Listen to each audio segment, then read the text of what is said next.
안녕하세요. 저는 우월함과 열등함을 주제로 발표를 하게 된 김지연이라고 합니다. 일단 제 주제 선정 동기에 대해 말씀드리자면 지금의 한국이 입시, 취업부터 해서 사회가 전반적으로 경쟁에 미쳐있다고 생각을 해요. 그래서 저는 이런 상황 속에서 피로감을 많이 느끼는 사람 중에 한 명이기 때문에 태어나서부터 죽을 때까지 경쟁하면서 우열을 나누는 게 당연하지 않다고 보았고, 그 근거를 조금 논리적인 방식으로 풀어내기 위해 과학과 역사에서부터 찾아보았습니다.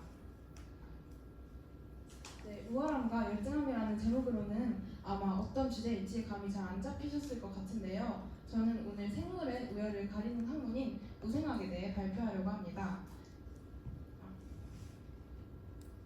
우생학이란 우월한 유전자는 물려주고 그렇지 않은 유전자는 도태시켜야 한다는 학문 정도로 알아두시면 될 것 같습니다. 우생학의 등장으로 거슬러 올라가 보면 유명한 이 두 사람이 등장하게 되는데요. 단순히 우월한 사람을 늘리고 열등한 사람을 줄이자는 의미의 우생학은 고대 그리스 플라톤과 아리스토텔레스의 주장에서 시작되었습니다. 그러나 프랜시스 골턴의 근대 우생학은 과학혁명과 함께 등장한 다윈의 진화론과 유전적 구성의 근거에서 인간 종을 개량해야 한다고 주장합니다. 우생학이라는 말은 이때부터 본격적으로 사용되기 시작했다고 보시면 됩니다.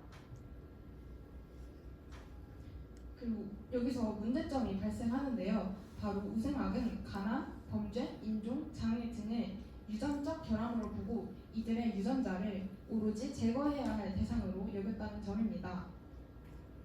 미국의 사례인데요. 이렇게 강아지 품종 개량으로부터 시작해 지금으로서는 말도 안 되는 일들이 생겨났습니다. 각각에 대해 간단히 설명해 드리자면 혼인금지법은 사회적 기준 미달자의 결혼을 막은 법이고, 이민제한법은 특정 인종이 이민오는 것을 막은 법입니다. 단종법은 강제 불임수술인데요. 범죄자, 흑인, 불황자 등 수십만 명이 강제로 불임수술을 받았다고 합니다. 그리고 가족 경진대회는 참가자들의 가계도를 조사해서 등급을 부여하는 대회였고, 우량아 선발대회는 아기의 신체를 그저 수치화하고 자원화하는 대회에 불과했습니다.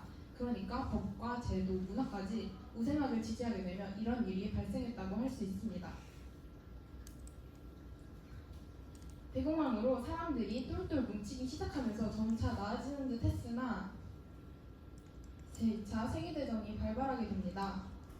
아돌프 히틀러가 독재하던 나치 독일에서는 인위적으로 인종을 교배하는 아기 공장도 있었고, 완벽한 인간을 만든다는 명목하에 히틀러의 의사였던 요제프 맹겔레는 1600여 쌍의 쌍둥이로 인체 실험을 자행했고, 히틀러는 악명이 자자한 홀로코스트, 즉 유대인 학살까지 저지르게 됩니다.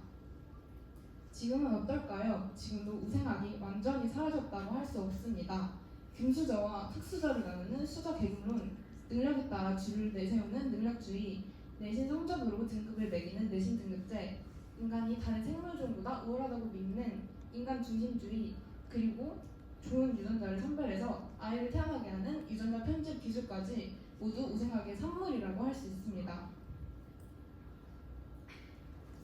다음은 물고기는 존재하지 않는다라는 책에서 가져온 문장인데요.